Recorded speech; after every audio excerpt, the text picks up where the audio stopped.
Hello বন্ধুরা, তোমরা কেমন আছো? আশা করি তোমরা সবাই ভালো আছো। আমি সন্ধ্যা ইউনিক ফুড থেকে বলছি। আজ তোমাদের জন্য নিয়ে এসেছি ইলিশ মাছের মাথা দিয়ে কচু শাকের রেসিপি। বন্ধুরা, আমি কচু শাকগুলো আগের থেকে ভালো করে সিদ্ধ করে জল ঝরিয়ে একটা পাত্রে রেখে দিয়েছি। দেখো আমি কচু শাকগুলো কেমন করে সিদ্ধ করে নিয়েছি, এইভাবে সিদ্ধ করে নেবে। আর ইলিশ মাছের মাথা আমি আগের থেকে লবণ হলুদ মাখিয়ে তেলে ভেজে নিয়ে রেখে দিয়েছি। দেখো মাথাগুলো আমি কেমন করে ভেজে নিয়েছি। আর ফোড়ন দেওয়ার জন্য যে উপকরণগুলো আমি ব্যবহার করেছি তা হলো 1 চামচ মতন কালো জিরে নিয়েছি আর 2টো শুকনো লঙ্কা নিয়েছি। আর দেখো কতগুলো কাঁচা লঙ্কা নিয়েছি। আর লবণ নিয়েছি, হলুদ গুঁড়ো নিয়েছি।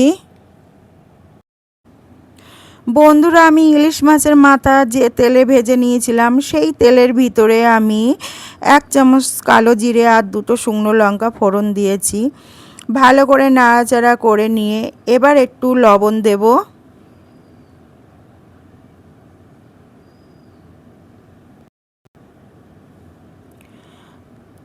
হলুদ গুঁড়ো দেব, দিয়ে ভালো করে নাড়াচাড়া করে নেব। নিয়ে আগের থেকে সিদ্ধ করে রাখা কচু শাক দিয়ে দেব। বন্ধুরা, ইলিশ মাছের মাথা দিয়ে কচু শাক রান্না করার জন্য আমি এখানে কোনো মশলাই ব্যবহার করব না। তার কারণ ইলিশ মাছ দিয়ে একটা গন্ধ বেরোয়। আমি যদি মশলা দিই তবে আমি ইলিশ মাছে সেই গন্ধটা পাবো না। তাই এখানে দেখো আমি একদম সহজ উপায়ে রান্না করছি। বন্ধুরা, কচু শাকটা ভালো করে নাড়াচাড়া করে নিতে হবে। তার কারণ কচু শাকের মধ্যে রস থাকলে হবে না, তবে গলা ধরতে পারে। সেই কারণে ভালো করে এইভাবে নাড়াচাড়া করে নিতে হবে। আর আমি আগের থেকে কয়েকটা কাঁচা লঙ্কা চিড়ে রেখে দিয়েছিলাম, সেই কাঁচা লঙ্কাগুলো এইবার কচু শাকের ভিতরে দেব।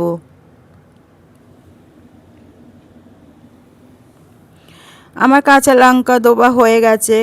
এবার আমি ভালো করে নাড়াচাড়া করে নেব।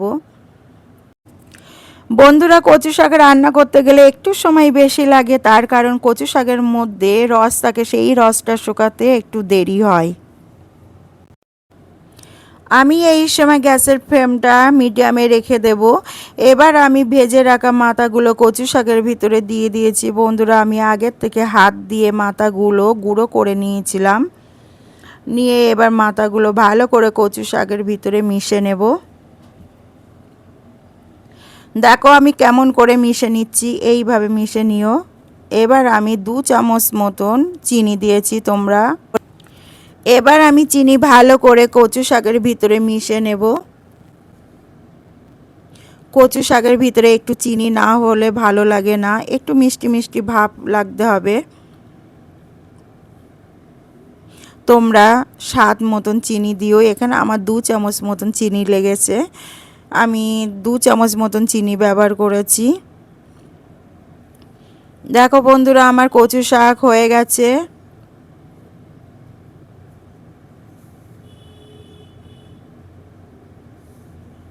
ব্যাস, আমার কচু শাক রেডি। এবার আমি নামিয়ে নেব। বন্ধুরা, এবার আমি কচু শাক একটা পাত্রের মধ্যে তুলছি। বন্ধুরা, আমার ইলিশ মাছের মাথা দিয়ে কচু শাকের রেসিপি তোমাদের কেমন লেগেছে অবশ্যই তোমরা বাড়িতে বানিও আর আমাকে কমেন্টে জানিও। ইলিশ মাছের মাথা দিয়ে কচু শাক রেসিপিটা গরম ভাত দিয়ে খুব সুন্দর লাগবে।